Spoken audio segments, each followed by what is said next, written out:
Good morning बच्चों, good morning. तो बच्चों मैंने क्या बता दिया था आपको लास्ट, मुझे लग रहा है कि एप्लीकेशन 1 से रिलेटेड कुछ फीचर्स लिखवा रहा था मैं। बाकी दोस्त क्या कर रहे हैं सब अभी?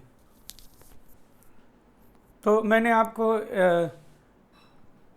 अम्लीयता क्षारीयता में क्या बताया था, फटाफट बोलो। लुईस अम्लों के अपने खुद के H+ होते हैं या फिर पानी वाला H+ होता है? बोलो। पानी से लेके देते। हाँ, पानी से लेके देते नहीं हैं, पानी से OH- ग्रहण करते हैं जिससे H+ निर्मुक्त हो जाता है। बात समझ में आई कि नहीं? समुद्र सिंह बोलो। अगर आप लुईस अम्ल हो तो आप अम्ल की तरह कैसे व्यवहार करोगे?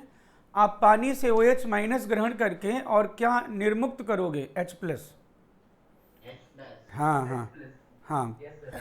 अब उसके बाद नेक्स्ट मैं तो चलो ठीक है, अब अम्लीयता तुलना करने के लिए दो बातों को ध्यान रखते हैं। पहली बात, कितनी आसानी से हाइड्रोजन H+ की तरह निकलेगा। दूसरी बात, H+ निकलने के बाद H+ निकलने के बाद संयुग्मी क्षार क्या होना चाहिए? बोलो, स्थायी होना चाहिए। ठीक है ना? फिर उसके बाद कार्बोक्सिलिक और फिनोलिक ग्रुप, कौन ज़्यादा अम्लीय होता है? कार्बोक्सिलिक की फिनोलिक? बोलो। कार्बोक्सिलिक, चलो बढ़िया है। सल्फोनिक और कार्बोक्सिलिक में कौन ज़्यादा अम्लीय?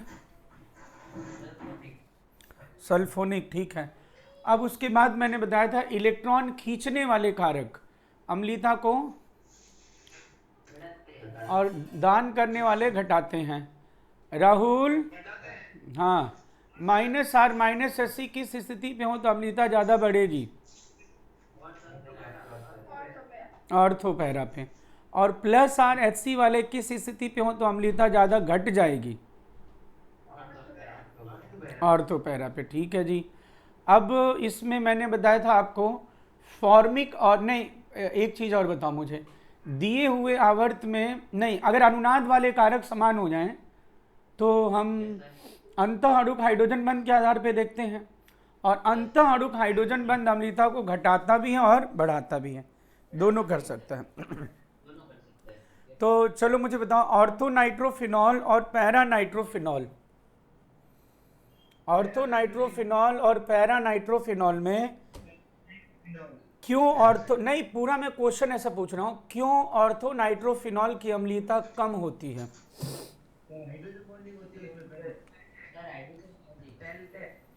हाइड्रोजन बंध ना बोलना, अंतः अणुक हाइड्रोजन बंध। हाँ, अंतः अणुक हाइड्रोजन बंध, ठीक है। उसके बाद बताया था मैंने आपको ऑर्थो सैलिसिलिक एसिड और पैरा हाइड्रोक्सी बेंजोइक, बोलो। सैलिसिलिक, ठीक है।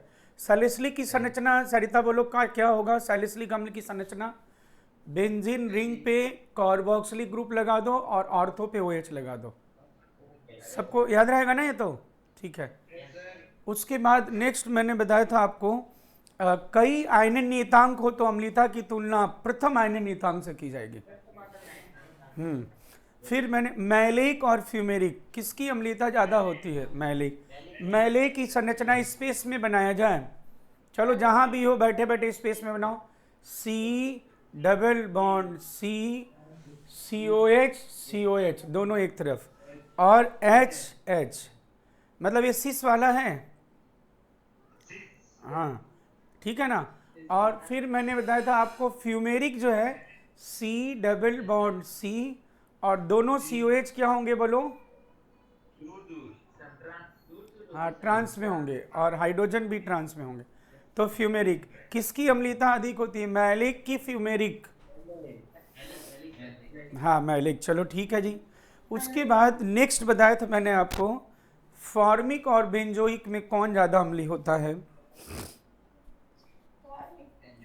एलिफैटिक कार्बोक्सिलिक और एरोमेटिक कार्बोक्सिलिक? ठीक है। दिए हुए आवर्त में अम्लीयता समानुपाती? हाँ, और यह नियम वहाँ भी लागू होगा जब परमाणु समान और संकरण भिन्न भिन्न हो, ये भी ध्यान रहे। फिर उसके बाद नेक्स्ट बताया था मैंने आपको नेक्स्ट जो मैंने बताया था आपको, दिए हुए समूह में क्या होता है अम्लीयता, समानुपाती बंध लंबाई, ठीक है, ओके जी। बेंजोइक की ऑर्थो पोजीशन पे कोई भी समूह जोड़ने पे खुशी बोलो, बोलो अम्लीयता बढ़ेगी कि घटेगी? बढ़ जाएगी, ऑर्थो प्रभाव, ऑर्थो प्रभाव। फिर उसके बाद मैंने बताया था आपको पिक्रिक अम्ल और बेंजोइक अम्ल कौन ज्यादा अम्ली है? पिक्रिक एसिड क्या होता है सलोनी बोलो, पिक्रिक एसिड 2,4,6 ट्राई नाइट्रोफिनॉल, चलो ठीक है। और फिर उसके बाद नेक्स्ट मैंने टर्म बताया था इसमें, वो कौन सा दुष्ट था, एल्कोहल और पानी, वो तो तुम लोग जानते ही हो। अब मेथेनॉल और वाटर में कौन ज़्यादा होगा वो भी जानते ही हो तुम लोग, बताने। हाँ, अब मैं सक्रिय मिथाइलिन समूह वाला जरूर पूछूंगा। सक्रिय मिथाइलिन समूह मतलब बीच में CH2 हो, दोनों तरफ -R वाले ग्रुप हों, CO हो, CN हो, COOR हो, मतलब ऐसा क्या। अब तुम इसमें दो उदाहरण तो हमेशा के लिए याद ही रखोगे। एसिटाइल एसीटोन की संरचना स्पेस में बनाई जाए, एसिटाइल एसीटोन, चलो स्पेस में बना दो, बीच में CH2, दोनों तरफ क्या होगा, C double bond O CH3, C double bond O CH3, एकदम बना लोगे ना, दिख सबको ये संरचना दिख रहा है कि नहीं? विक्रम, सरिता, समुद्र, सलोनी, राहुल, दिख रहा ना? हाँ ठीक है। अब अगर मैं पूछूं एथाइल एसीटो एसीटेट, तो ज़्यादा चेंज कुछ नहीं करना, तुम एसिटाइल एसीटोन जो बनाए हो ना, उसमें से एक CH3 को हटा करके C2H5 को बुला लेना, C2H5 को बुला देना, C2H5 आ जाएगा, बस हो गया। बोलो समझ गए कि नहीं दुष्ट मैं क्या कह रहा हूँ? हाँ, इसी को एथाइल एसीटोएस्टेट, राहुल।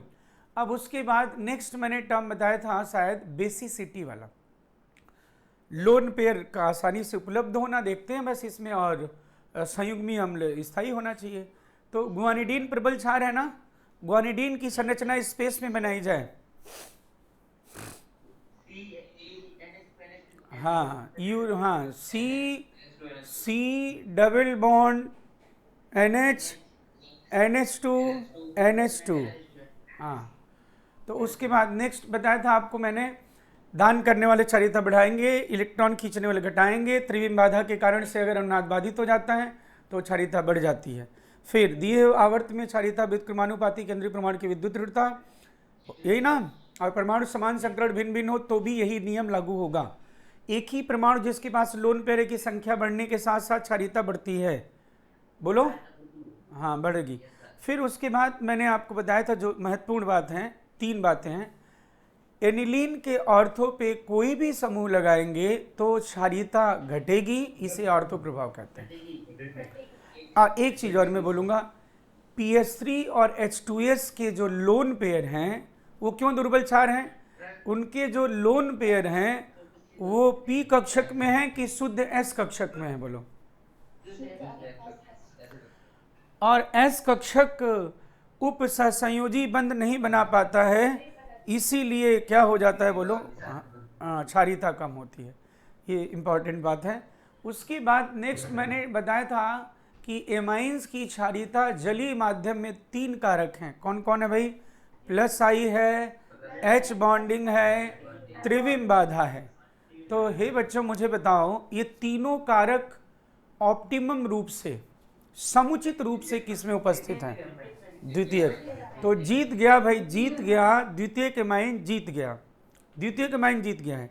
अब उसके बाद प्राथमिक और तृतीयक में देखना है, तो प्राथमिक तृतीयक में क्या करेंगे, अगर 2 केसेज हैं, R इक्वल टू मिथाइल है अगर, तो ऐसी स्थिति में जो त्रिविम बाधा है वो +I पे प्रभावी होगा, इसलिए प्राथमिक का संयुग्मी अम्ल ज़्यादा स्थायी होगा और तृतीयक का कम होगा, इसलिए क्या क्रम हो जाएगा? 2 1 3, 2 1 3, 213। और जब इसमें आओगे तो 231 हो जाएगा। हाँ दुष्टू, सर मैं बोल रहा था ना, हमें दिल्ली और दिल्ली बता के देगा क्या एग्जाम में क्वेश्चन आएगा तो एमआईएस में हाँ नहीं, अच्छा हाँ हाँ मैं बोल रहा हूँ, सुनो, जब कोई भी माध्यम नहीं दिया रहता है तो जलीय माध्यम मानते हैं, क्योंकि सार्वत्रिक विलायक क्या होता है बोलो, जल, जल होता है। और अगर माध्यम अगर कोई दिया हुआ, जैसे जब अजलीय बोलेगा ना, अजलीय, तो उसमें बेंजीन CCl4 गैसीय अवस्था ऐसा लिखेगा। अगर नहीं लिखा हुआ है कुछ भी तो हम क्या मानेंगे, जलीय माध्यम मानेंगे। ठीक है, समझ गए बेटा?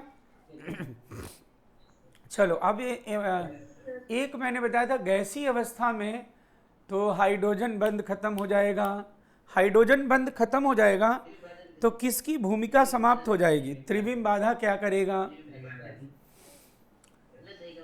तो सिर्फ क्या देखना, प्लस आई और 3 2 1 हो जाएगा, बस खत्म बात।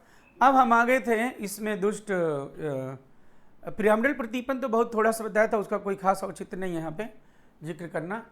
अब मैं एप्लीकेशन में बताया था, दिए गए आम्ल क्षारक क्रिया को अग्रदशा में होने के लिए बनने वाले दुर्बल होने चाहिए कि प्रबल होने चाहिए? हाँ दुर्बल, मतलब मैं दुर्बल बनने ऐसा बोल दूं या शुरू में ही प्रबल है ये बोल दूं? जितने प्रबल होंगे उतने अब क्रिया अग्रदशा में होगी ऐसा बोल दूं, या फिर ठीक है ना, एक ही दिया हुआ है तो फिर आपको ऐसे तुलना करना पड़ेगा एक ही से कि पहले वाला और बाद वाला। कई दिए हुए हैं तो बहुत सारे तरीके हैं तुलना करने के लिए, वो बात समझ में आना चाहिए बस आपको। अब मैंने इसमें एक चीज़ और बताई थी आपको दुष्टों, फीचर मैंने कहा था कि अगर संयुग्मी अम्ल समान हो तो क्या करना, तुम संयुग्मी क्षार की क्षारीयता से देखो और चाहे तुम कैसे देख लो बोलो, और उसके स्थायित्व से देख लो, दोनों से आंसर क्या आएगा बोलो, एक ही जैसा आएगा। बोलो ठीक है ना ये बात? हाँ अब बेटा मैंने बताया तो उसमें कुछ फीचर्स बोलो, सोडियम पोटेशियम इत्यादि को क्या अल्कोहल के साथ भंडारित कर सकते हैं? नहीं कर सकते हैं, क्योंकि वो सक्रिय हाइड्रोजन है, वो क्रिया कर लेगा। सक्रिय हाइड्रोजन की संख्या ज्ञात करनी है, अगर ज्ञात करनी करें सक्रिय हाइड्रोजन का पता लगाना है तो हम सोडियम पोटेशियम का उपयोग कर सकते हैं कि नहीं? बोलो किसी भी यौगिक में, हाँ बस कोई भी हाइड्रोजन गैस निर्मुक्त करेगा तो समझो सक्रिय हाइड्रोजन है। फिर मैंने आपको बताया था कि जो ट्रेसेस अमाउंट में जो सूक्ष्म मात्रा में जल उपस्थित है अल्कोहल अमोनिया के साथ, उसको सोडियम पोटेशियम से नहीं निकाल सकते क्योंकि दोनों से क्रिया कर लेगा। फिर आप कैल्शियम क्लोराइड भी नहीं यूज कर सकते, क्या यूज कर सकते हो? कैल्शियम ऑक्साइड यूज कर सकते हो, हाँ कैल्शियम ऑक्साइड का प्रयोग कर सकते हो। फिर मैंने आपको बताया था कि जो ईथर है उसके साथ सोडियम को भंडारित कर सकते हो क्योंकि उसके पास सक्रिय हाइड्रोजन नहीं है। जिस यौगिक में अम्लीय और क्षारीय दोनों समूह होते हैं वो ज्विटर आयन के रूप में उपस्थित रह सकता है, जैसे सल्फ एनिलिक एसिड। सल्फ एनिलिक एसिड का स्ट्रक्चर सब लोग इस स्पेस में बना दो, बेंजीन रिंग, ऊपर SO3H और पैरा पे NH2, para amino benzene sulphonic acid. पाजी 10 ठीक है ना? हाँ ठीक, ओके ओके पाजी। अब बेटा मैंने आपको बताया था इसमें एक बात और लास्ट कि ऐसे यौगिक जिनकी अम्लीयता जल से अधिक होती है, आदि तुम भी सुनो, ऐसे यौगिक जिनकी अम्लीयता जल से अधिक होती है वे जली NaOH अथवा KOH में घुल जाते हैं। समझे नहीं समझे? अब उसमें मैंने आपको कुछ उदाहरण बताए थे। फिनॉल, जब मैंने फिनॉल बोल दिया कि घुल जाएगा तो कार्बोक्सिलिक सल्फोनिक स्क्वायरिक पिक्रिक ये तो बोलने की ज़रूरत ही नहीं है।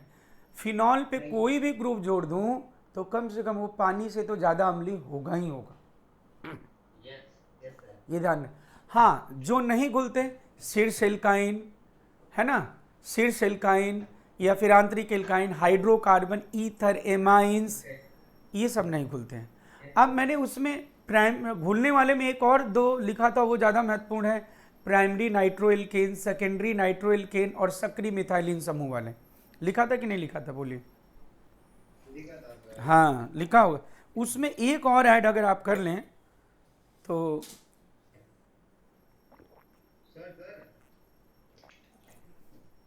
एक मिनट रुक, अरे रुको तो एक मिनट, मुझे पहले पढ़ाने दो उसके बाद बात करेंगे। इसमें जानते हो एक और ऐड कर लो घुलने वाले में, ये है थैलामाइड। ये जो थैलामाइड है ना, ये भी बहुत अम्लीय होता है बेटा।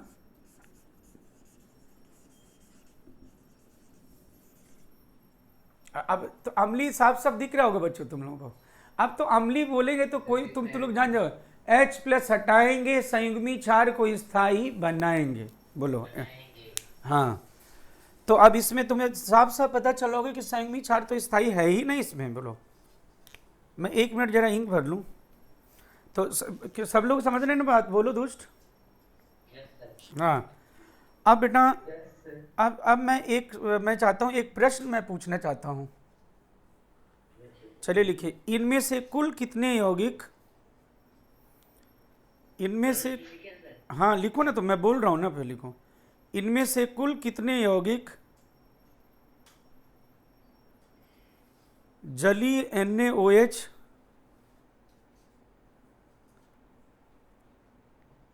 जलीय NaOH अथवा KOH में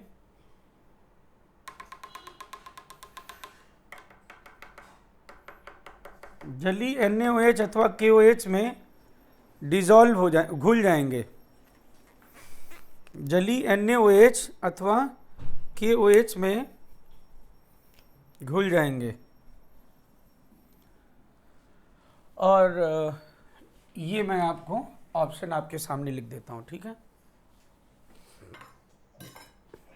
हाँ देखिएगा, फर्स्ट आपके सामने मैं लिख रहा हूं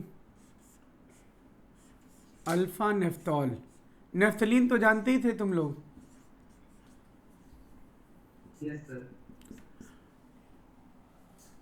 और ये ध्यान रहे, कभी भी ओ बच्चों, कभी भी sp3 कार्बन से OH जुड़ा हो, हितेश, sp3 कार्बन से OH जुड़ा हो तो एलिफेटिक एल्कोहल कहते हैं उसे, एल्कोहल। और एल्कोहल की अम्लता जल से कम होती है, इतना ध्यान रहे।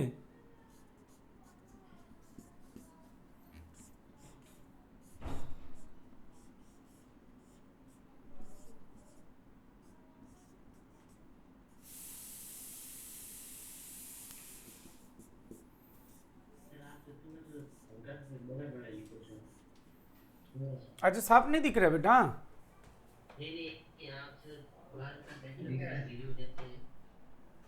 ये जीरो नहीं है दोस्त, ये मुक्का मारूंगा बेंजीन में।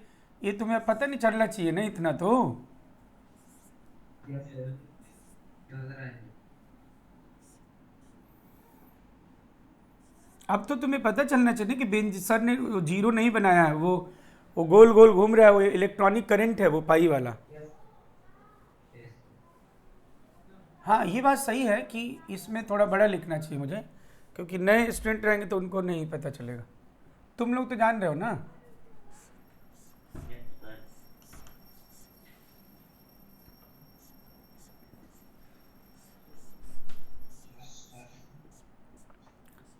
संडे टेस्ट है भाई, और मैं सोच रहा हूँ कि एसिड बेस कॉन्सेप्ट जब वो हो तो एक 45 क्वेश्चन का टेस्ट लिया जाए और उस पर प्राइज रखा जाए चॉकलेट का, और चॉकलेट को एड्रेस पे भेज दिया जाएगा। अभी ना ये वाला कंप्लीट टेस्ट होगा, फिर एकदम 45 मिनट जैसे होता है उसमें। आप फिर उसके बाद टेस्ट दे करके फिर जो, हाँ जो भी 90% ले आ देगा। कौन सी चॉकलेट? नटीज। ये कौन सी है सर?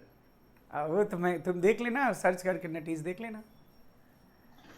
सर हमारे घर पे आएगी सर क्या? हाँ घर पे भेज देंगे ना, और क्या, एड्रेस पे भेज देंगे।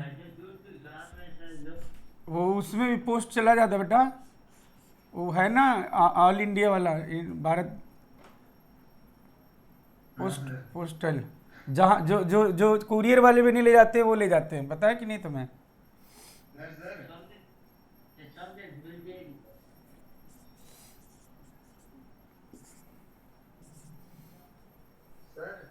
हाँ बोलो।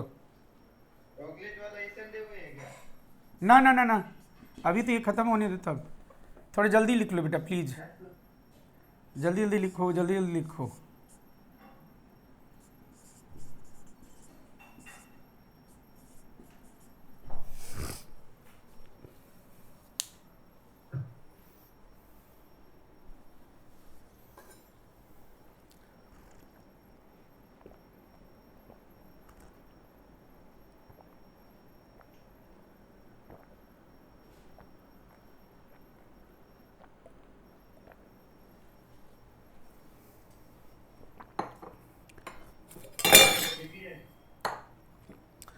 तो लिख लिया क्या? आंसर बताओ दोस्त, मैं अब क्या करूं?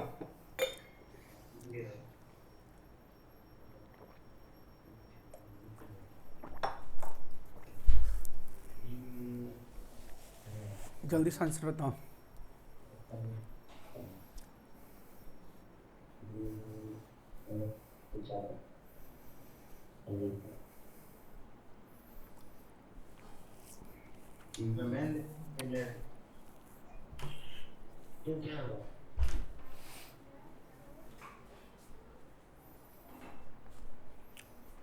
हाँ बेटा बोलो।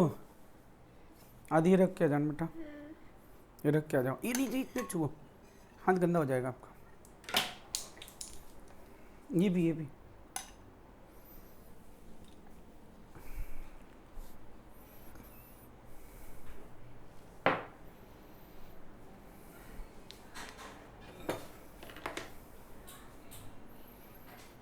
बच्चों जल्दी से बता दो ना, फिर मैं एप्लीकेशन 1 तो कंप्लीट करूं, फिर आगे बढ़ूं। जल्दी से समझ नहीं रहे सब, लग रहा है अच्छा एक्स्ट्रा क्लास रखनी पड़ेगी अब।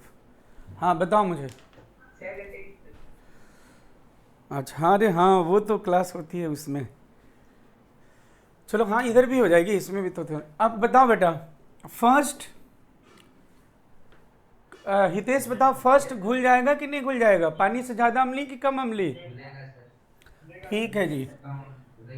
अब सलोनी मुझे बताओ, सेकेंड वाला जल से ज़्यादा अम्ली है कि कम अम्ली है? बिल्कुल सही। कभी भी sp3 कार्बन से OH जुड़ जाए तो समझ लेना कि वो एल्कोहल है और वो उसकी अम्लता जल से कम होती है, इसलिए ये डिजॉल्व नहीं होगा।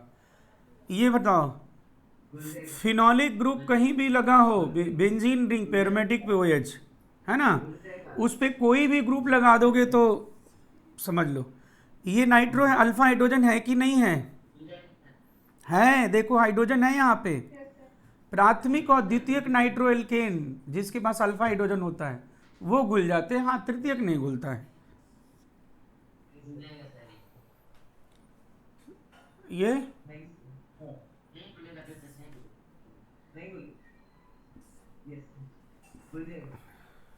तो टोटल आपका आंसर आ गया होगा 5। 5 आया आंसर? 5, चलो ठीक है जी। अब बेटा नेक्स्ट स्टार बनाइए और लिखिए, नेक्स्ट स्टार बनाइए और लिखिए। तो ये वह हो गया, चलो जी। अच्छा एक चीज़ और मैं लिख दूं क्या दोस्तों? लेकिन नहीं, तुम अभी वो कैसे जानोगे, फिर भी चलो लिख देते हैं और वापस जब वो बता देंगे तो भी लिखूंगा। एक क्वेश्चन और लिख देना, एसिटिलीन अथवा शीर्ष एल्काइन। एसिटिलीन तो जान जाओगे ना, ये HC ट्रिपल बॉन्ड CH मतलब C2H2। एसिटिलीन अथवा शीर्ष एल्काइन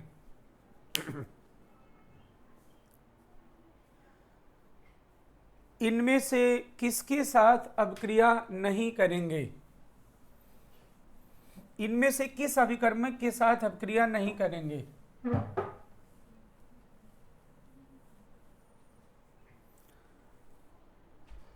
नहीं करेंगे, नहीं करेगा। एसिटिलीन अथवा क्या लिखा आपने? शीर्ष एल्काइन, इनमें से किसके साथ अपक्रिया नहीं करेगा? नहीं जो भी। अब इसमें ऑप्शन आपको मैं दे रहा हूं, ए NaOH, NaNH2, C हो गया आपका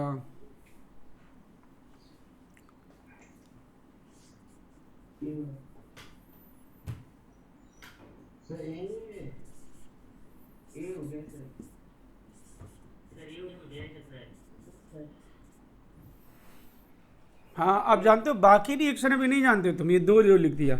जब ये योगात्मक बता दूंगा तो मैं बताऊंगा एल्कीन एल्काइन योगात्मक अपक्रिया करते हैं इनके साथ। अरे वो मार्कोनिकॉफ थोड़ा वो तो तुमने जिक्र किया होगा, वो बाकी मैं ORM में डिटेल बताऊंगा। तो लेकिन अब ये पता चल, इसलिए मैं ये क्वेश्चन अभी नहीं बताना चाहता था, क्योंकि बच्चा पूछेगा फिर HCl Cl2 कैसे क्रिया करता है बताओ, सबने नहीं। हाँ, ये दो एसिड बेस करेंगे, लेकिन ये तो कर लेगा रिएक्शन, लेकिन NaOH नहीं करेगा। और ये तो योग अपक्रिया उसके साथ प्रदर्शित करते हैं। योग अपक्रिया आगे बताया जाएगा। योग अपक्रिया में अभी कोई दिक्कत नहीं, आप अभी जानना ही नहीं, जब मैकेनिज्म शुरू होगा तो आप जान जाओगे। क्या हितेश कुछ पूछ रहे हो? अरे भाई, डी में क्या लिखा है? डी में क्लोरीन और CCl4 लिखा है। क्लोरीन मतलब समझ गए ना? अरे हैलोजन के साथ। हाँ चलो ठीक है। अब नेक्स्ट स्टार बनाइए और लिखिए, स्टार बनाइए और लिखिए। जलीय एमाइंस की उपस्थिति में,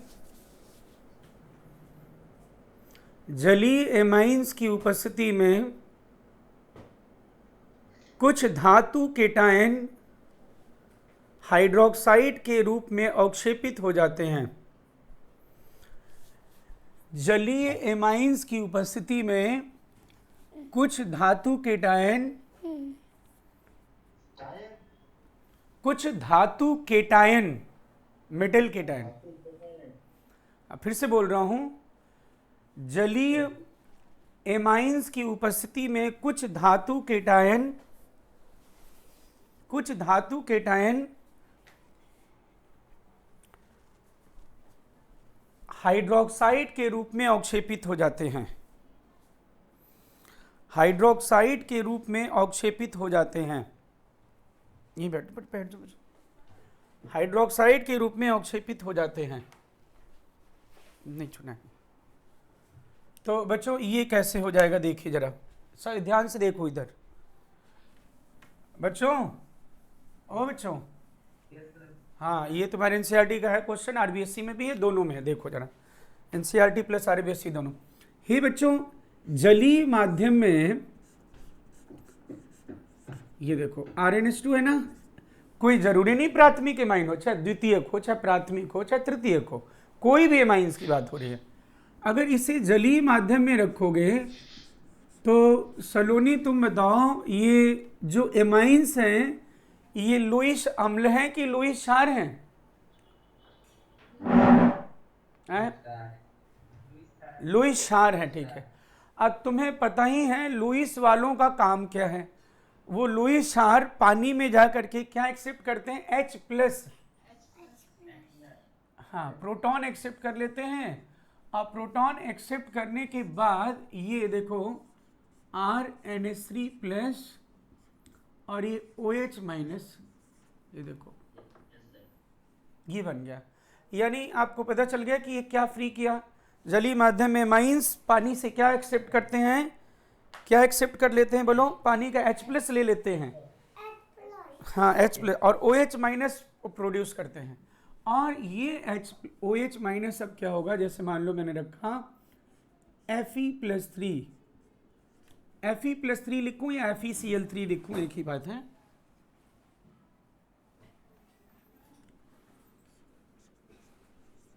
FeOH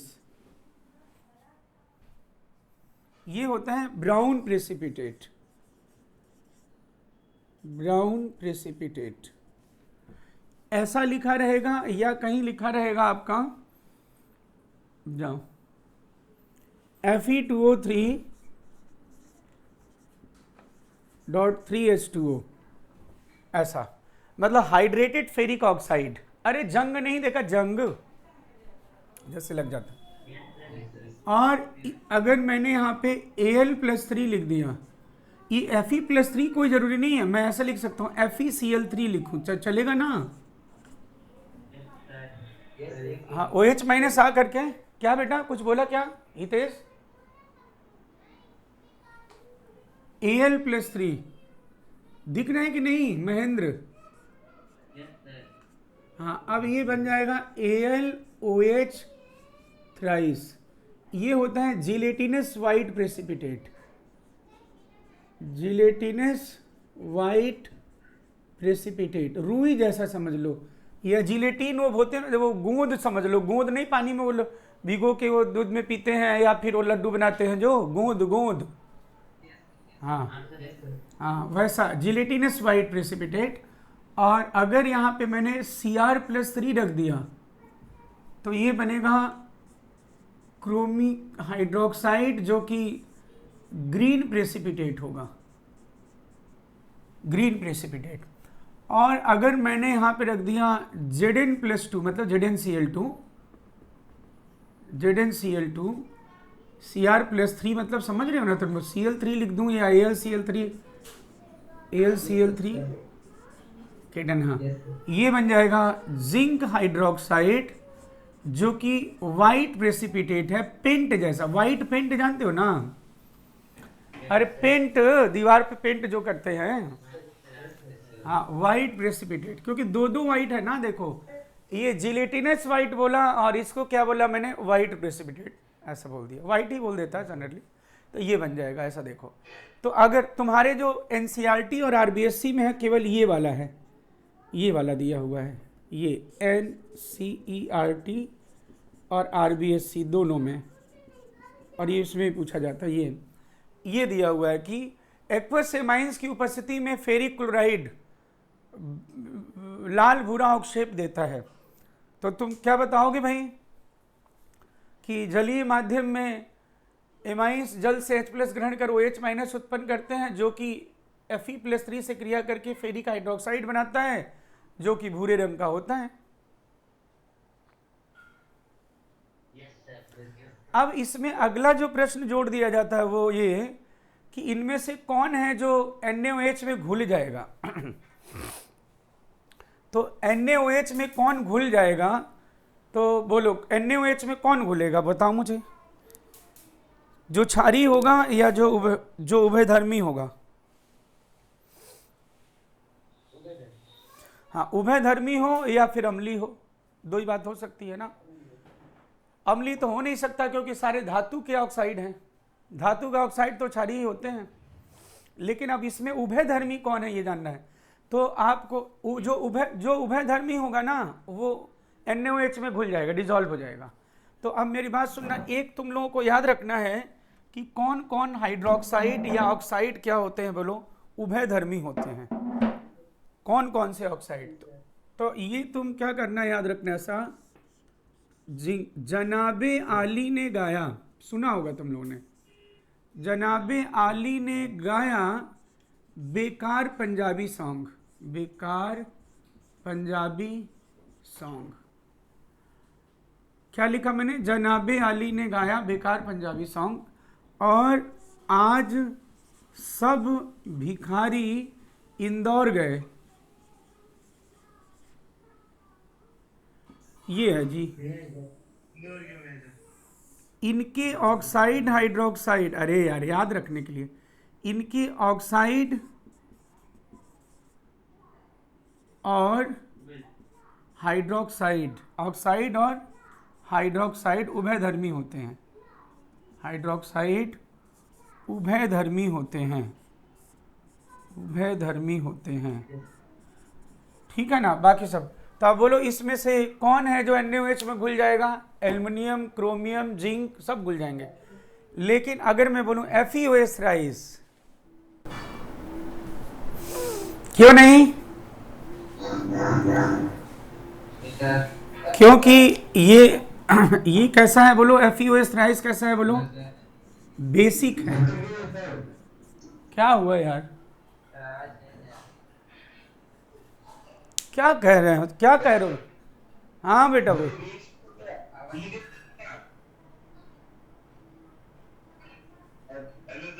हाँ बोलो, हाँ तो वो नेट की प्रॉब्लम होगी ना थोड़ी बहुत, तो उसमें तो क्या करोगे। अब ये मोबाइल से चला रहे हैं, कई बार तो वैसे हो जाता है, तुम लोगों क्या भी नेटवर्क कम होगा, सबको दिक्कत आ रही है, ठीक है। हाँ अरे बहुत दिक्कत आ रही, मतलब कभी इतना दुष्ट है सब, ये सब पैसा भी लेने से नेट सर्विस भी अच्छी नहीं देते हैं, सब दुष्ट हो। अब इसको अभी तो मोबाइल से चला रहे हैं, 4-5 दिन से सही नहीं किया, बीच बीच में ढो ढो होने लगता है। ये समझे क्या आप लोग, ये बेसिक है। इसे अगर मैं NaOH डालूं तो क्या डिजॉल्व होएगा कि नहीं होएगा बोलो, NaOH विलेय कि अविलेय, अविलेय।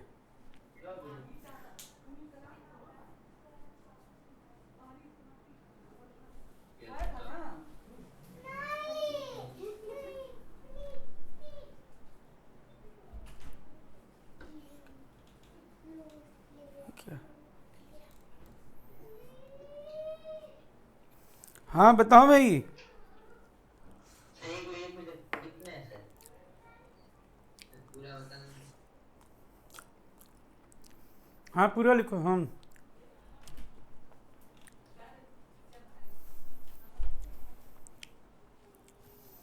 सही कुछ प्राप्ति से आने दो सर।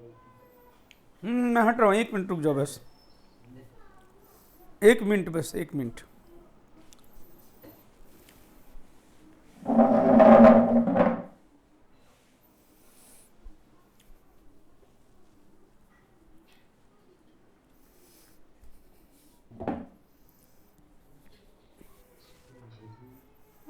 हाँ दुष्टुओं बोलो। ओ दुष्टों,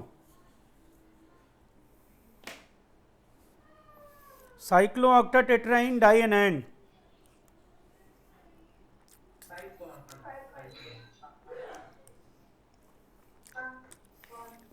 OH और OR।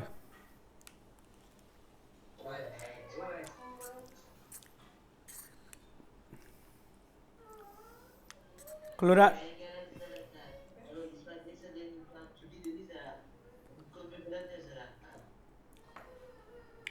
किसको?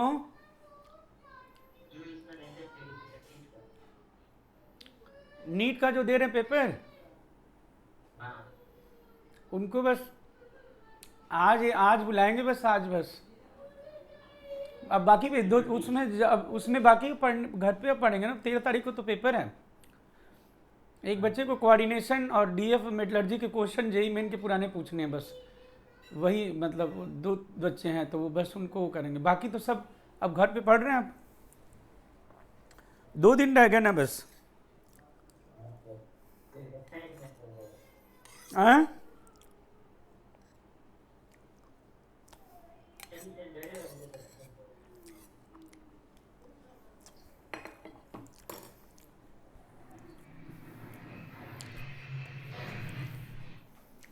नोट कर लिया बेटा? हाँ राहुल, इतना तेज क्यों बोल रहे हो? मैं बोला था वो क्वेश्चन TS कौन सा है?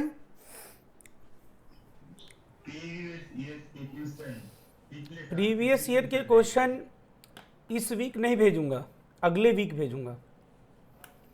क्या सर? सर बायो की क्लास में क्या होता है? बायो की क्लास वाले के सर जानते हो क्या हुआ उनका?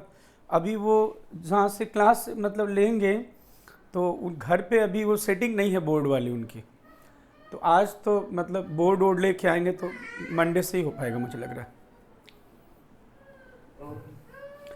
ये बोलो, नोट कर लिया सबने?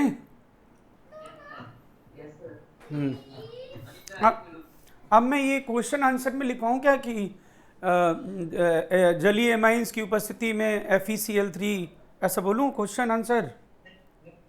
नहीं सर, ये हो जाएगा ना? ये तो लिख दोगे आएगा तो? हाँ ठीक है। अब बेटा नेक्स्ट टर्म लिखिए।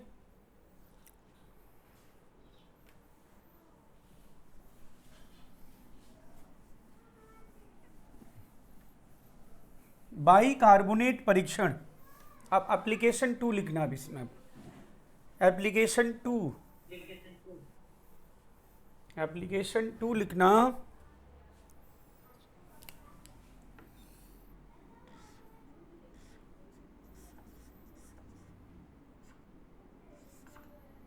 ऐसे लिख रहा था ना एप्लीकेशन 2 में लिखना आप बाइकार्बोनेट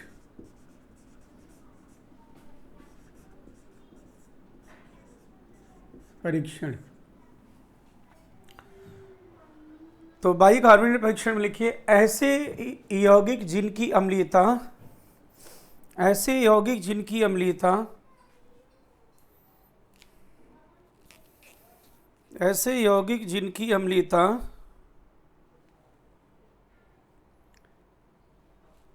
H2CO3 से अधिक होती है,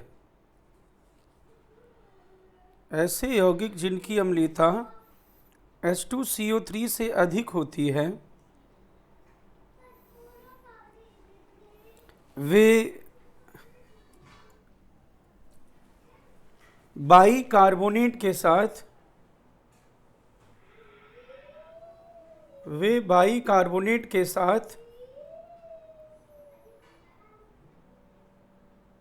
बाइकार्बोनेट के साथ क्रिया करके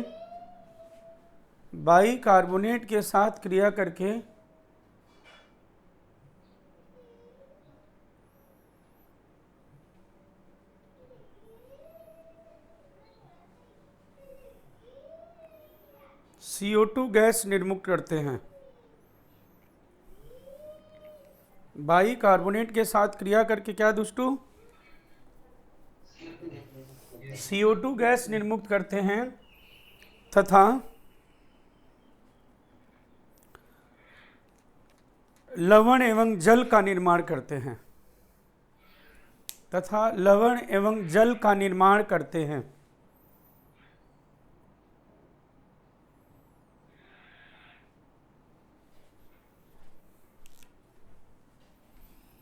यहाँ इसी चीज को ऐसा लिखा रहेगा, देखो अथवा लिख लेना, अथवा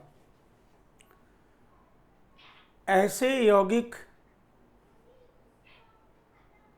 जिनकी अम्लता H2CO3 से अधिक होती है, ऐसे यौगिक जिनकी अम्लता H2CO3 से अधिक होती है वे जलीय NaHCO3 में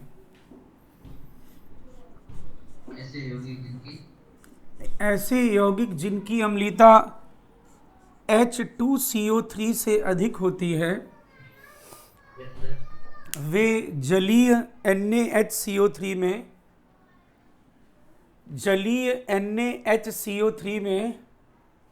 विलेय होते हैं। वे जलीय NaHCO3 में विलेय होते हैं, विलेय होते हैं। अब इससे आप समझे क्या मतलब है इसका। हे बच्चों, आपने ये पढ़ा होगा कि CO2 को जब बुझे हुए चूने के पानी में प्रवाहित करते हैं तो वो दूधिया हो जाता है, ऐसा सुना है क्या आपने? हाँ, सबने सुना होगा।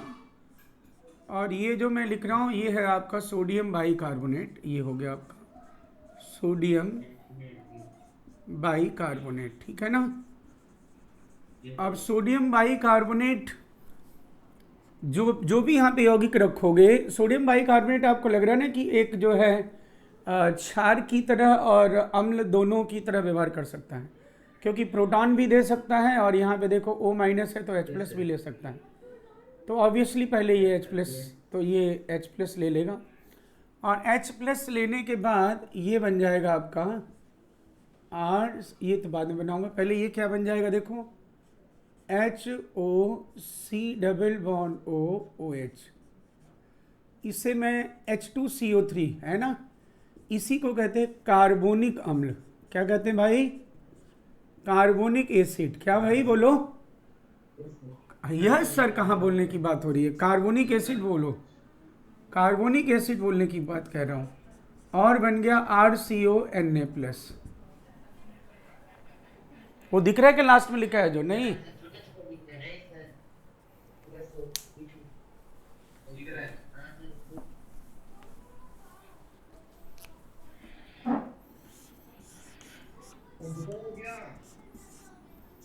RCOOH और यहाँ पे लिखा मैंने NaHCO3।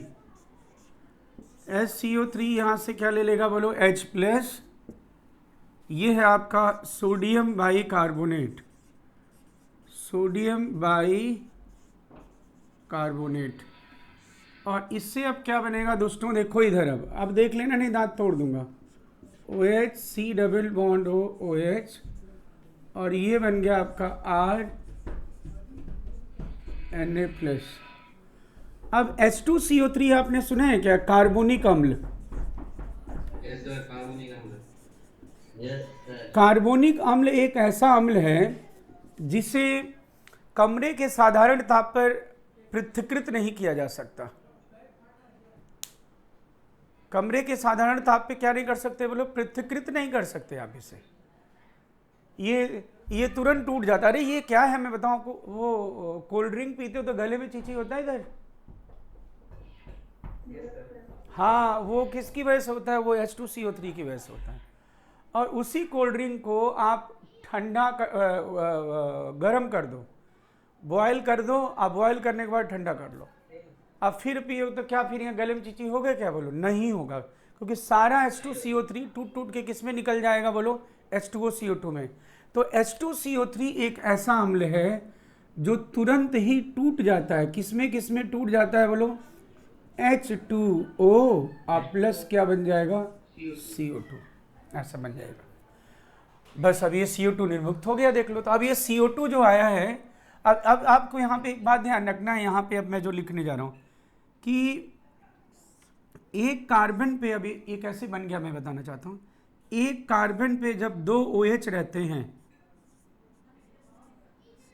एक कार्बन पे जब 2 OH होते हैं तो वो हमेशा C डबल बॉन्ड O में परिवर्तित हो जाता है। किसमें भाई, C डबल बॉन्ड O। इनमें से कोई भी OH का एक H प्लस लेकर के और क्या बन जाएगा, H2O प्लस। अब आप मुझे बताना H2O प्लस कार्बन से जुड़े रहना चाहेगा या टूट के उदासीन होना चाहेगा। सर उदासीन होना चाहेगा। हाँ, टूट के उदासीन होना जो चाहता है उसी को इसी चैप्टर में एक एप्लीकेशन आएगा, लिविंग ग्रुप, अलग मतलब लिविंग ग्रुप पूरा एकदम पढ़ेंगे ऐसा बहुत सारा। तो ये H2O प्लस परे हो जाएगा और ये इधर से मैं पी पाई करा दूंगा और इस तरह से बन जाएगा C डबल बॉन्ड O। देखो, यानी कभी भी अगर क्या हो बोलो, एक कार्बन पे 2 OH हो तो आप क्या लिखोगे, C डबल बॉन्ड O। मतलब ये 2 दूनी 4 जैसे याद होना चाहिए। एक कार्बन पे 2 OH बोले तो C डबल बॉन्ड O, एक कार्बन पे 2 OH बोले तो C डबल बॉन्ड O, एक कार्बन पे 2 OH बोले तो C डबल बॉन्ड O। बोलो, मेरी बात समझ रहे हो क्या, बोलो। हाँ, और एक कार्बन पे 3 OH बोले तो खुशी,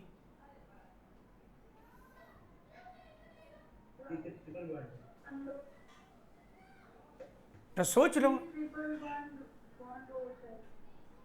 नहीं, अरे दुष्टू, तुम एक कार्बन पे 2 OH है तो CO हो गया, अब फिर वहीं पे और क्या रहेगा, OH। तो कौन सा ग्रुप बन गया, अरे 3 OH है ना, तो 2 से तो CO हो गया। हाँ, कार्बोक्सिलिक बन गया, ये कहना होता है। एक कार्बन पे 3 OH होता है तो कार्बोक्सिलिक बन जाता है। तो पहले, अब ये जो CO2 आया है, ये तो खैर याद ही हो जाता है। ये जो CO2 आया है सलोनी बोलो, ये कार्बोक्सिलिक से आया है कि बाई कार्बोनेट से आया है, हाँ। अगर मैं यहाँ पे 14 लिख दूं तो क्या उधर 14 दिखेगा ना, लेकिन मैं इसमें अगर 14 लिख दूं, 14 मतलब जानते हो ना कार्बन का समस्थानिक, तो यहां भी क्या दिखेगा तुम्हें बोलो, 14। इससे साफ पता चलता है कि जो CO2 आता है वो बाई कार्बोनेट से आता है। तो कौन बाई कार्बोनेट परीक्षण प्रदर्शित करेगा, मैंने बोला कि जिसकी अम्लीयता H2CO3 से ज्यादा हो। अगर H2CO3 ज्यादा अम्लीय होगा तो बोलो क्या अभिक्रिया अग्र दिशा में हो पाएगी, अगर ये ज्यादा अम्लीय हुआ तो प्रोटॉन फेंक के मारेगा, रिएक्शन क्या होगा बोलो, पश्च दिशा में हो जाएगी। इसीलिए मैंने क्या बोला, H2CO3 से क्या होना चाहिए, ज्यादा अम्लीय होना चाहिए। और एक चीज और, इसमें पूछेगा बाई कार्बोनेट परीक्षण कौन प्रदर्शित करते हैं, ऐसा पूछे, या कौन एक्वस बाई कार्बोनेट में डिसॉल्व हो जाएगा, ऐसा पूछे, एक ही बात है। जैसे मैंने बोला एक्वस NaOH में कौन डिसॉल्व हो जाएगा, तो इसका अर्थ क्या था कि कौन NaOH से क्रिया करके अग्र दिशा में कर लेगा और सॉल्ट बना देगा। तो इसमें भी सॉल्ट बन जाएगा, जब सॉल्ट बन जाएगा तो वो क्या होगा बोलो, डिसॉल्व हो जाएगा कि नहीं। अरे सॉल्ट पानी में घुल जाते हैं ना, हाँ। तो इसलिए मैं बोल रहा हूं कि अगर मैं पहले जो इसके जस्ट पहले मैं लिखवाया था कौन एक्वस NaOH में घुलेंगे, इसका अर्थ है कौन NaOH के साथ क्रिया करेंगे और सॉल्ट बनाएंगे, H2O से जो ज़्यादा अम्लीय होते। और मैं अगर कहता हूँ कौन एक्वस NaHCO3 में घुलेंगे या कौन बाइकार्बोनेट परीक्षण प्रदर्शित करेगा, दोनों का मतलब क्या है बोलो, एक ही है। अब इसी को मैं कैसे जानूंगा कि CO2 किसी ने निकाला कि नहीं प्रैक्टिकली, तो मैं जो भी कंपाउंड होगा उसमें कंपाउंड लिया, उसमें बाइकार्बोनेट डाला और उससे एक ट्यूब निकालूंगा और चूने के पानी की तरफ ले जाऊंगा, बुझे हुए चूने के पानी में। अगर चूने का पानी मिल्की हो गया तो मैं जान जाऊंगा कि ये बाइकार्बोनेट परीक्षण प्रदर्शित कर रहा है, तभी तो CO2 निकल रहा होगा और जाके वो उधर दूधिया कर रहा। नहीं समझे बात क्या मेरी बात? हाँ, तो ये नोट कीजिए। फिर इसमें मैं 2 तरह के कंपाउंड्स की लिस्ट बना दूंगा, कुछ ऐसे जो प्रदर्शित करते हैं और 2 ऐसे बताऊंगा जो नहीं करते हैं। उन्हीं को याद रखेंगे तो फिर बाकियों को उनसे तुलना कर लेंगे।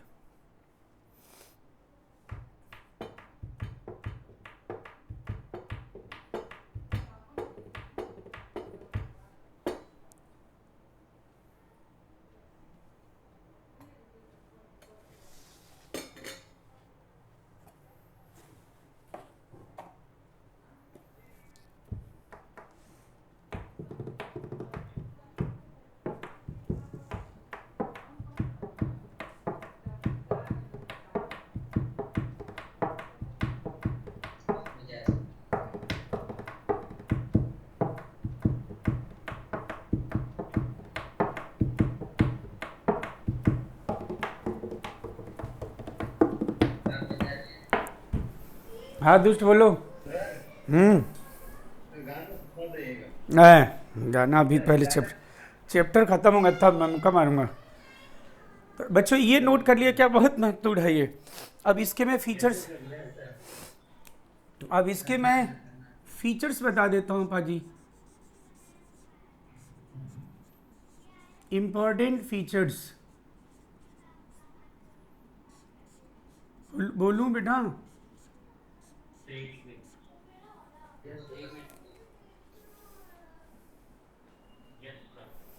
अब इंपॉर्टेंट फीचर्स में सबसे पहला पॉइंट लिखिए कि बाइकार्बोनेट परीक्षण में CO2 बाइकार्बोनेट परीक्षण में CO2 बाइकार्बोनेट से आता है। बाइकार्बोनेट परीक्षण में CO2 बाइकार्बोनेट से आता है। अब बच्चा सोचेगा कि इतना आसान है तो सर ने लिखवाया क्यों ये, मतलब क्या 1 नंबर के बेवकूफ़ हैं क्या, क्यों लिखवाया इन्होंने? तो अब मैं तुम्हें देखो, वैसे ज़रूरत तो है नहीं लेकिन बेवकूफ़ तुम्हें बनाने जा रहा हूँ मैं। देखो ये देखो, ऐसा देखो क्वेश्चन आया हुआ है, देखो ये ऐसा लिखा है। राहुल देखना भाई, हाँ RC, एक मिनट, ये कौन है जो, जरा म्यूट कर ले भाई, नहीं तो मैं मुक्का मार दूंगा। म्यूट करो महेंद्र, राहुल। और NaHCO3, तो इससे मिला है क्या बोलो, CO2 ऐसा लिखा हुआ है और यह अंडरलाइन भी कर दिया है, देखो।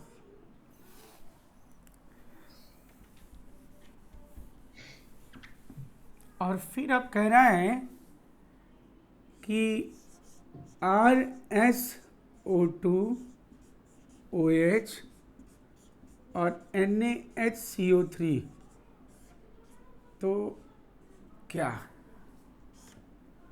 और ऑप्शन आपके सामने लगा ये CO2 BSO2 CSO3 D all.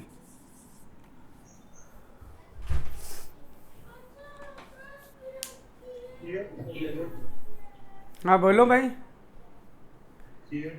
आप तुम समझे ना क्यों, पता है ये, और सब बच्चे सोचते हैं अच्छा ये CO2 है तो CO2 बना है, तो SO2 है तो SO2 दुष्ट। ऐसा है क्या बताओ? इनका काम तो सिर्फ इतना है कि क्या दे देना, बोलो H+ दे देना, बस, बाकी तो कोई काम ही नहीं इनका। तो कोई भी जो H2CO3 से ज़्यादा अम्लीय होंगे वो CO2 निर्मुक्त करेंगे, और वो CO2 तो बाइकार्बोनेट से आता है, तो वो क्या हो जाएगा, बोलो ए हो जाएगा। ये लिख दीजिए। क्या दोस्त? हैं? हाँ नहीं अरे तो ये बेवकूफ़ हुए, जेई का पुराना क्वेश्चन है समझे नहीं दोस्त, ये बेवकूफ़ बनाने वाला। जैसे आगे तुम पढ़ोगे ना, देखो ऐसा कहता है, मैं तुम्हें आगे बताऊंगा साइक्लोहेक्सेन का चेयर फॉर्म बोट फॉर्म, है ना? +1 में सुना है क्या? Chair cyclohexane chair form boat form में रहता है। तो ऐसे कहेगा साइक्लोहेक्सेन को पानी पे तैरता है, क्यों? तो जो बच्चा पढ़ा हुआ होगा तो वो सोचेगा ऐसा, और सोचता नहीं है, बस पढ़ा हुआ होगा तो कहेगा अच्छा ये नौका रूप में उपस्थित रहता है, नौका रूप एक समावयी है, इसीलिए पानी पे नौका तैरेगा। जबकि कोई भी यौगिक पानी पे कब तैरेगा? जब उसका घनत्व पानी से क्या होगा, कम होगा। अच्छा मेरी बात समझ नहीं पाते तुम, एक्चुअली चेयर बोट फॉर्म जानते नहीं तुम ना, इसलिए तुम नहीं बस। अब वो बोट फॉर्म में रहता है तो बच्चे सोचेगा अच्छा बोट मतलब नाव के रूप में रहता है, इसलिए तैरता है। ऐसा भी क्वेश्चन है।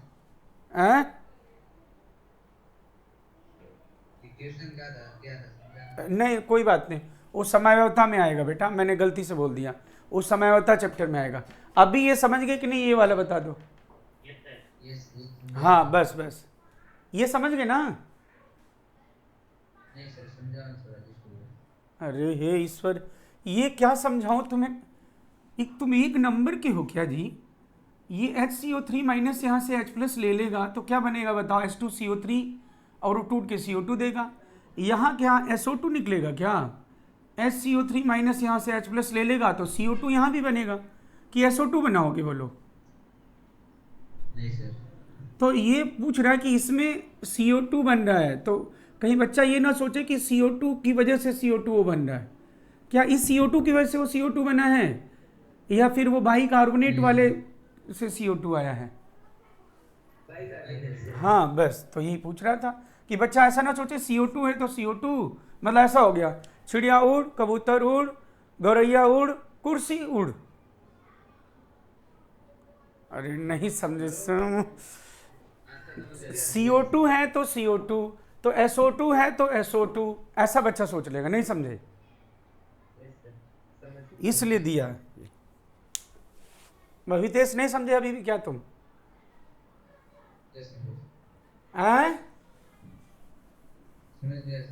अब बेटा इसमें एक बात और लिखिए, स्टार बनाइए, इसमें फीचर्स जो बताया मैंने। सेकंड फीचर लिखिए, फिनॉल तथा ऑर्थोनाइट्रोफिनॉल बाइकार्बोनेट परीक्षण प्रदर्शित नहीं करते। फिनॉल तथा ऑर्थोनाइट्रोफिनॉल बाइकार्बोनेट परीक्षण प्रदर्शित नहीं करते।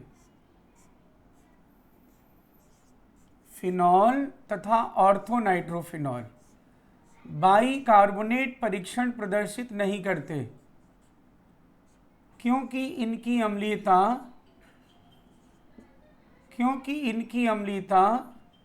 H2CO3 से कम होती है। क्योंकि इनकी अम्लीयता H2CO3 से कम होती है। इनकी अम्लीयता H2CO3 से कम होती है। बोलो भाई। अब ये फिनॉल ऑर्थोनाइट्रोफिनॉल नहीं करेंगे, ये हमेशा दो याद रखेंगे, हमेशा वो याद हो जाएगा, मैं पूछ लूंगा आपसे। अब अगर फिनॉल नहीं कर रहा है तो मैं लिखूंगा, अच्छा बोलो मेटा नाइट्रोफिनॉल करेगा क्या? खुशी भाई, फिनॉल और ऑर्थोनाइट्रोफिनॉल तो बाइकार्बोनेट परीक्षण प्रदर्शित नहीं करते हैं, तो मेटा नाइट्रोफिनॉल करेगा क्या प्रदर्शित?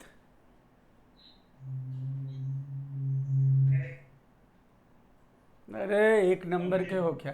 तुम मुझे ये बताओ, ऑर्थो नाइट्रोफिनॉल मेटा नाइट्रोफिनॉल में कौन ज्यादा अम्लीय है, पहले तो इतना बता दो। NO2 किस स्थिति पे हो तो अम्लीयता ज्यादा बढ़ती है, बताओ। ऑर्थो नाइट्रोफिनॉल ज्यादा अम्लीय है कि मेटा नाइट्रोफिनॉल? सलोनी तुम बोलो। ऑर्थोनाइट्रोफिनॉल। हाँ, -R वाले ऑर्थो पैरा पे हो तो ज्यादा अम्लीयता बढ़ती है। तो जो ऑर्थो नाइट्रोफिनॉल बाइकार्बोनेट परीक्षण प्रदर्शित नहीं कर रहा है, तो फिर मेटा नाइट्रोफिनॉल तो इससे भी कम अम्लीय है, तो क्या ये प्रदर्शित करेगा क्या? नहीं सर। तो यही बात मैं कह रहा हूं कि ऐसी स्थिति में ये दो हम याद रखेंगे ना तो अपने आप, जैसे मैं बोलूं, चलो बोलो, पैरा अमीनोफिनॉल प्रदर्शित करेगा क्या? तो तुम बताओ मुझे, NH2 समूह लगाया तुमने, +R है, तो इसकी अम्लीयता तो फिनॉल से भी कम हो गई दुष्ट। तो जो ऑर्थो नाइट्रोफिनॉल फिनॉल जो ज्यादा अम्लीय है इससे वो नहीं कर रहे हैं, तो फिर क्या ये प्रदर्शित करेगा? अगर वो H2CO3 से कम अम्लीय है तो इससे जो कम अम्लीय है वो भी तो H2CO3 से कम अम्लीय होंगे। हाँ,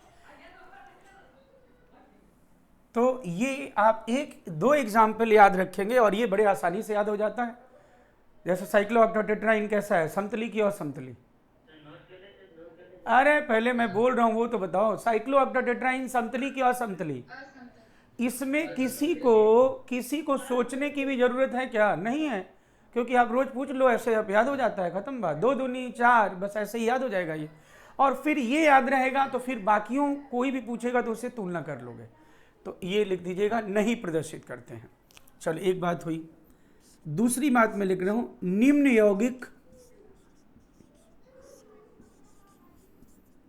यौगिक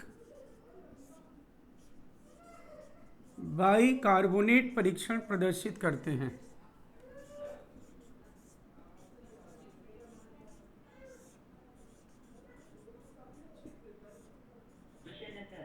ना क्वेश्चन नहीं है, अगला पॉइंट।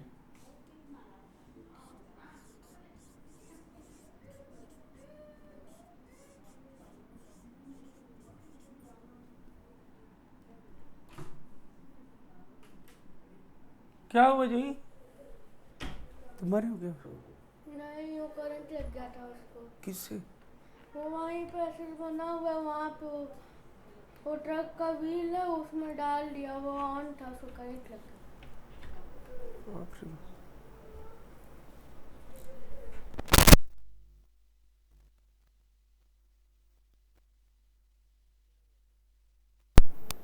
अरे आदि कुछ अपना खिलौना उसमें डाल रहा था, उसको करंट लग गया।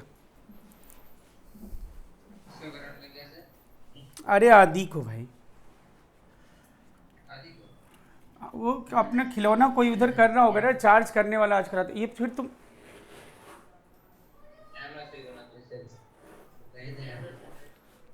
अपना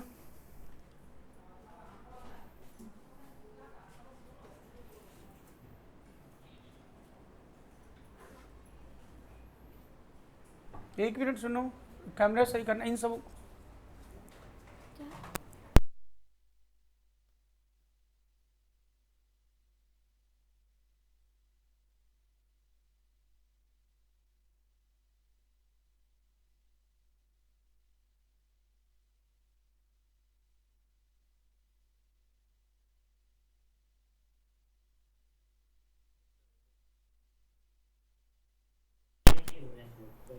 हाँ, तुम लोगों को दिखाई दे रहा है क्या, पहले तो ये बताओ। लाइन्स आ रही हैं, कोई बात ना, अभी सही कर रहा हूं मैं।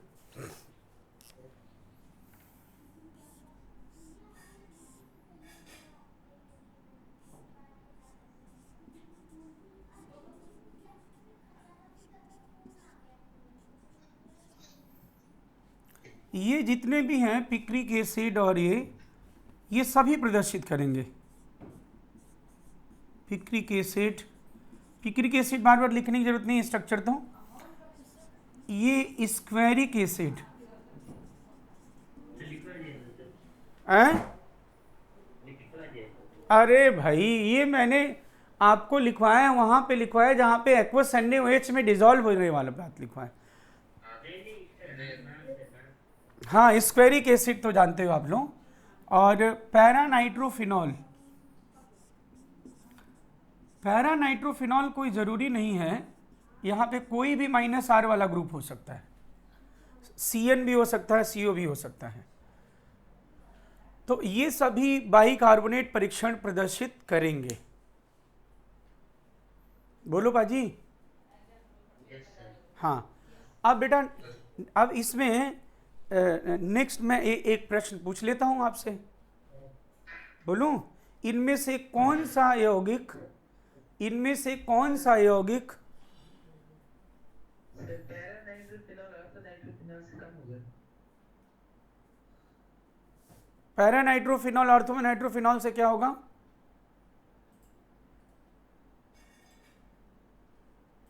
कम अम्लीय होगा। अब एक मुक्का मारूंगा, दांत सारे एक साथ डांस करते हुए बाहर आएंगे। पैरानाइट्रोफिनॉल ज्यादा होगा ना?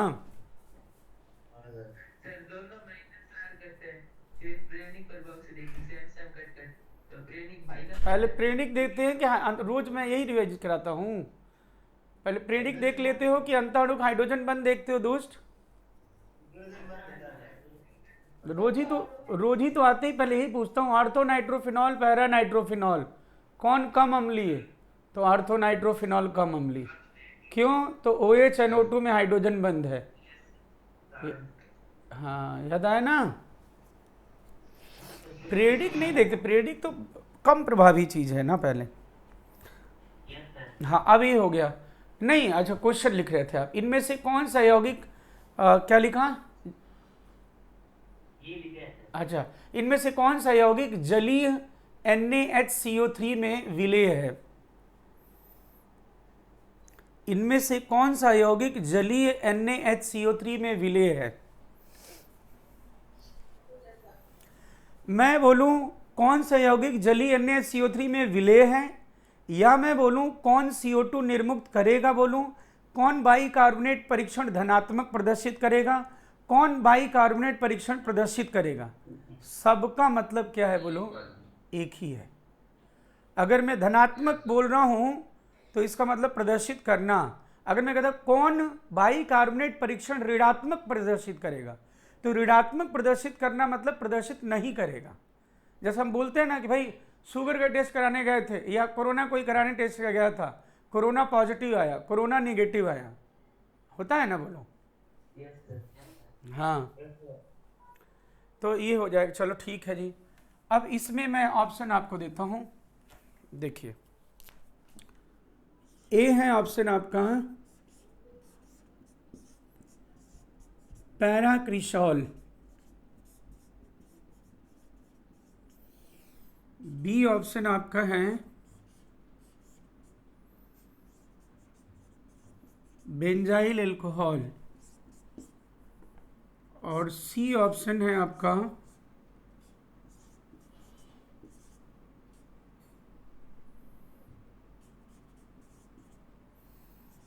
और डी ऑप्शन है आपका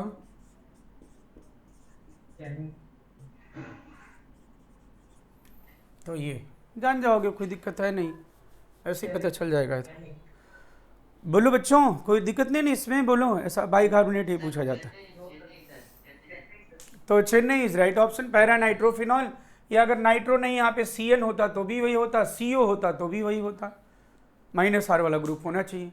तो बाइकार्बोनेट परीक्षण ये आप जान जाओगे, -R बाइकार्बोनेट परीक्षण। अब बेटा बाइकार्बोनेट परीक्षण के बाद नेक्स्ट आप जो टेस्ट लिखेंगे, जो चलिए एप्लीकेशन 3, यस एप्लीकेशन 3 में लिखिएगा शीर्ष तथा आंतरिक एल्काइन में। हाँ, अरे हाँ भाई, ये एप्लीकेशन 3 है। ये शीर्ष तथा आंतरिक एल्काइन में विभेद करने के लिए रासायनिक परीक्षण। शीर्ष तथा आंतरिक एल्काइन में विभेद करने के लिए रासायनिक परीक्षण।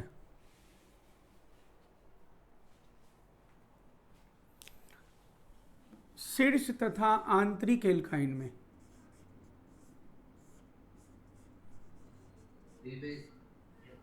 विभेद करने के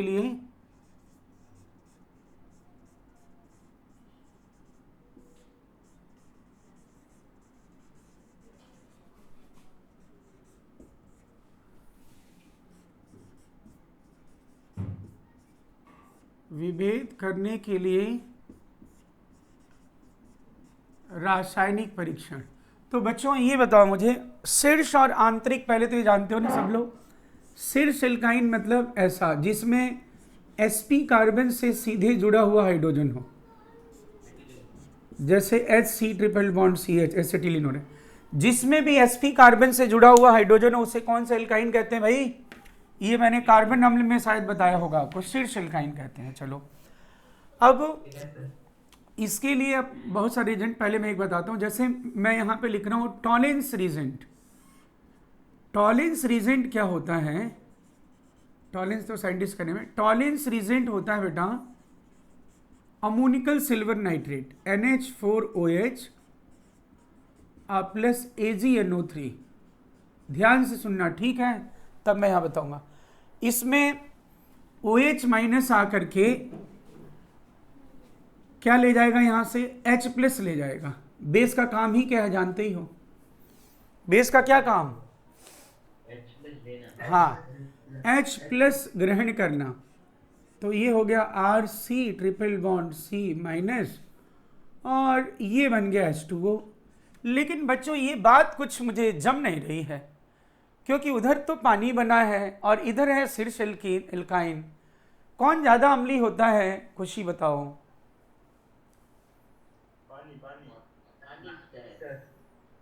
अच्छा, महिपाल नहीं है क्या आज?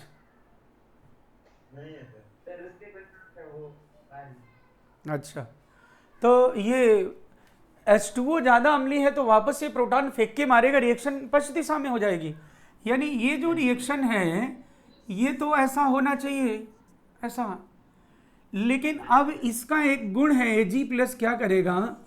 Ag प्लस C माइनस के साथ मिलके ये RC ट्रिपल बॉन्ड CAg ये बनाया इसने सिल्वर एल्कीनाइड। सिल्वर एल्कीनाइड, क्या बोला मैंने? सिल्वर एल्कीनाइड, जो कि डर्टी वाइट प्रेसिपिटेट है। It is white precipitate. Dirty white precipitate मतलब थोड़ा मटमैला सा, ऐसा। अब जब अवक्षेप बन जाएगा तो लास आतिलीय के नियम के अनुसार अवक्षेपित हो जाएगा उत्पाद कोई, तो अग्र दिशा में हो जाएगी अब क्रिया पूरी। यानी ओवरऑल ये तो मैंने आपको शो किया, अभी मैं एक चार्ट बना फटाक से बता देता हूँ कौन कौन से होंगे टेस्ट। लेकिन ओवरऑल देखा जाए तो इसमें हुआ क्या है? H प्लस को हटाया है और Ag प्लस लगाया है। अरे बोलिए भाई, H प्लस को हटाया है, Ag प्लस लगाया है, तो डर्टी वाइट प्रेसिपिटेट पाया है, बस और कुछ नहीं। लेकिन क्या यही परीक्षण आंतरिक एल्काइन भी दे सकते हैं? देखिए मुझे जरा बताइए, क्या ये आंतरिक एल्काइन ये परीक्षण दे सकते हैं? नहीं सर।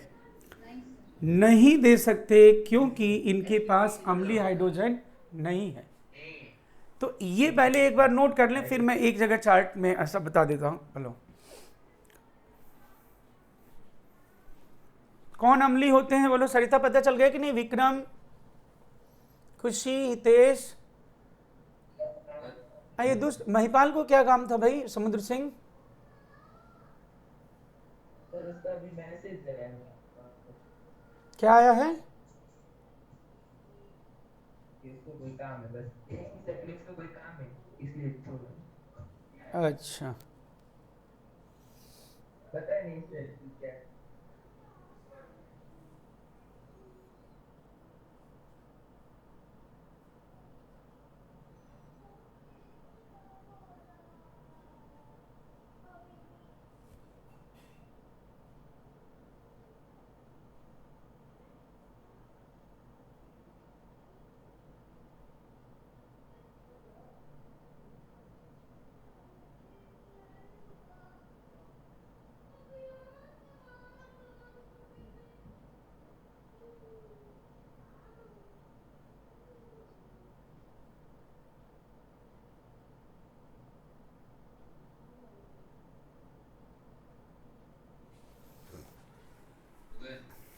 नोट कर लिए बेटा? सर एक मिनट सर करना है।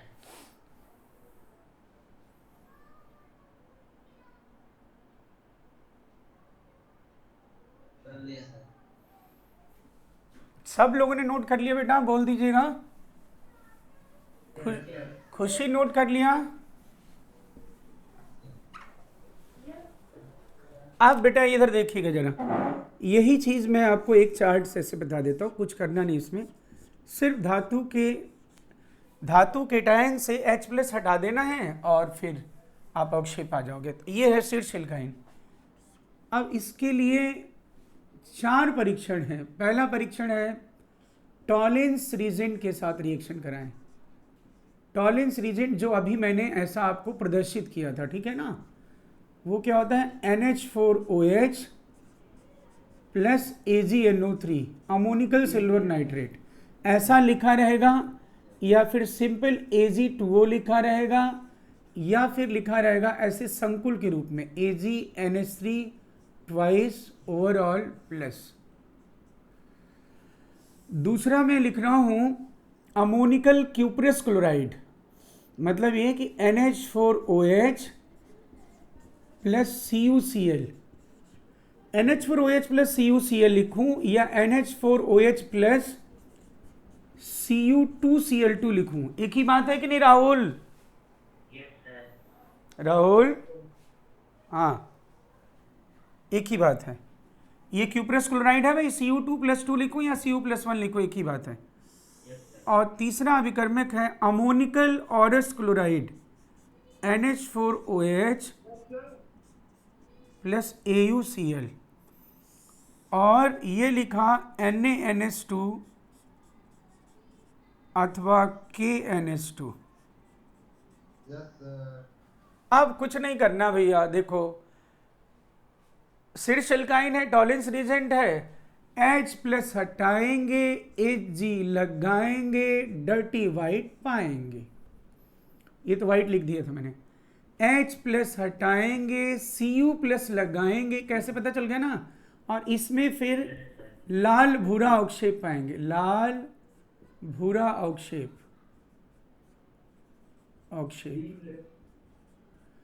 H+ हटाएंगे, Au लगाएंगे, गोल्डन पाएंगे, गोल्डन प्रेसिपिटेट। और इसमें तो NH2- क्या ग्रहण कर लेंगे यहाँ से H+, तो आपको ये सॉल्ट मिल जाएगा और अमोनिया गैस मिलेगी। अमोनिया गैस आसानी से पहचानी जा सकती है। अब बोलो क्या इसमें से कोई भी रिएक्शन आंतरिक एल्काइन दे सकते हैं क्या? बोलो बेटा, आंतरिक एल्काइन क्या इनमें से कोई भी अभिक्रिया प्रदर्शित कर सकते हैं कि नहीं कर सकते? तो मैं ऐसा लिख सकता हूं कि शीर्ष और आंतरिक एल्काइन को टॉलेंस अभिकर्मक से विभेदित किया जा सकता है। तो तुम कहोगे कि शीर्ष एल्काइन के पास अम्लीय हाइड्रोजन होता है जबकि आंतरिक एल्काइन के पास कोई अम्लीय हाइड्रोजन तो ये अंतर केवल अम्लीय हाइड्रोजन के वजह से हुआ है कि नहीं? बोलो बस चक दो फटे, फिर चक्को।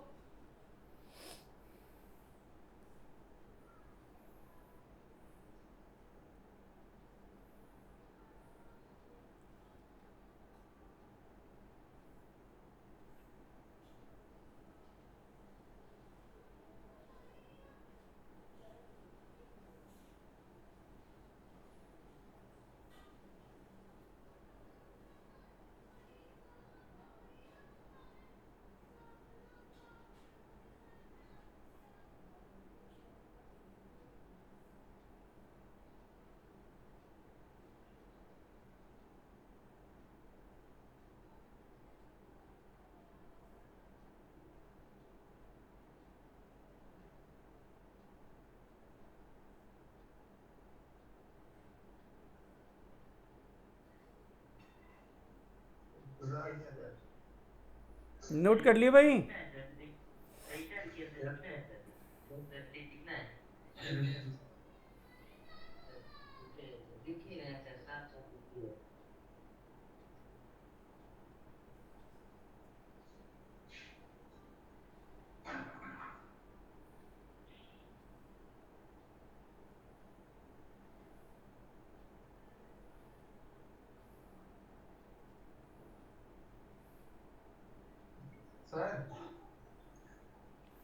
हाँ राहुल, मैं बोल रहा था मेटलर्जी तो आप बिठाओगे ना?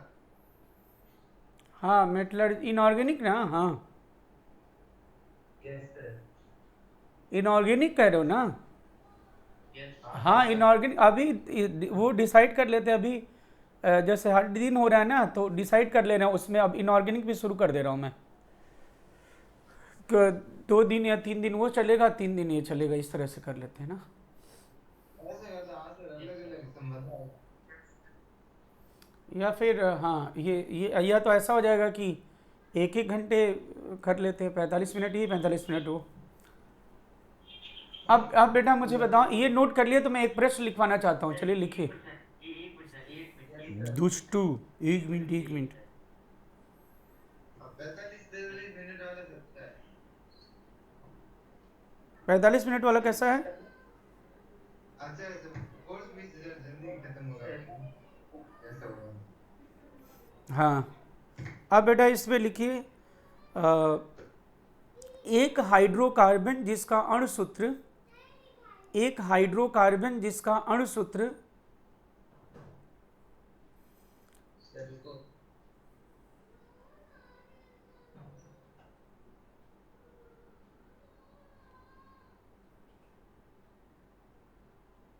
एक हाइड्रोकार्बन जिसका अणुसूत्र C4H6 है। हाँ सर बेयर्स अभिकर्मक के पिंक कलर को, मतलब गुलाबी रंग को, बेयर्स अभिकर्मक के, अरे अब पहले पूरा क्वेश्चन लिखवाने दो मुझे। बेयर्स अभिकर्मक,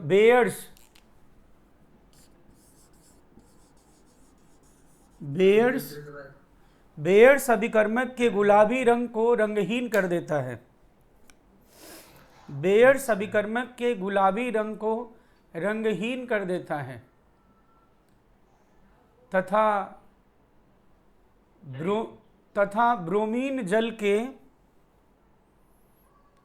यस सर तथा ब्रोमीन जल के लाल भूरे रंग को भी उड़ा देता है।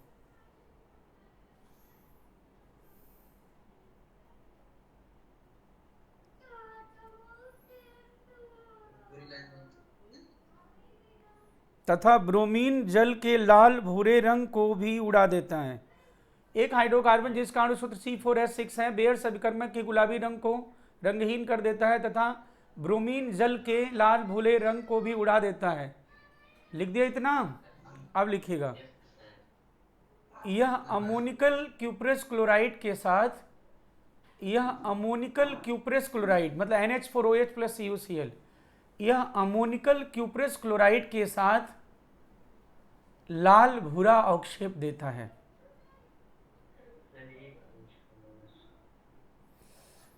यह अमोनिकल क्यूप्रस, चुप, दांत तोड़ दिया जाएगा।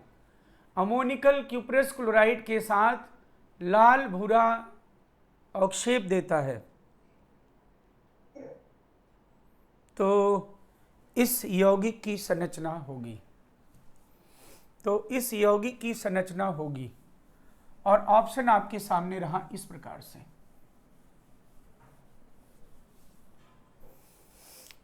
हाँ, ऑप्शन ये रहा आपके सामने, ए,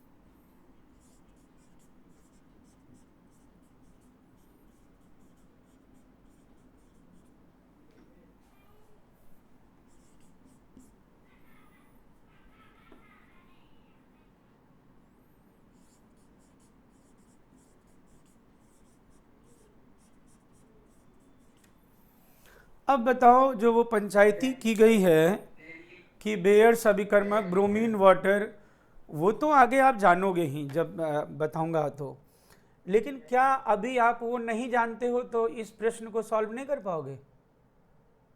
कर सकेंगे सर पहले। हाँ, इसी तरह से जब पेपर होता है फाइनल नीट का आपका चाहे जेईई का, तो उसमें कुछ क्वेश्चन ऐसे होते हैं जिनमें ऐसे अभिकर्मक या ऐसे नामों का उपयोग होता है जो नाम आपने नहीं सुना है, तो आप साइकोलॉजिकली प्रेशर में आ जाते हो और उस क्वेश्चन को छोड़ देते हो। जबकि आपको सेंस होना चाहिए कि चलो हमें तो वो नाम थोड़ा ना मतलब है कि जो +2 में नहीं दिया हुआ है, उसको पूरा पढ़ें और देखें कि वो उसमें ज़रूर एक ऐसा क्लू मिलेगा आपको जो आपने पढ़ा हुआ है, तो उससे ही सॉल्व हो जाएगा, बाकी नाम से मतलब ही नहीं होगा। मेरी बात समझ गए क्या आप लोग? हाँ, तो ये हो जाएगा, तो ये जान जाओगे। तो मुझे लगता है बच्चों आज के लिए इतना ही रहने दिया जाए, ठीक है ना? बोलो। Okay sir. तो बच्चों आज के लिए बस इतना ही। Okay, thank you, bye bye. Okay sir, bye bye. Bye बेटा। हेलो विक्रम। हाँ, एक बार ये क्वेश्चन बोलना पूरा।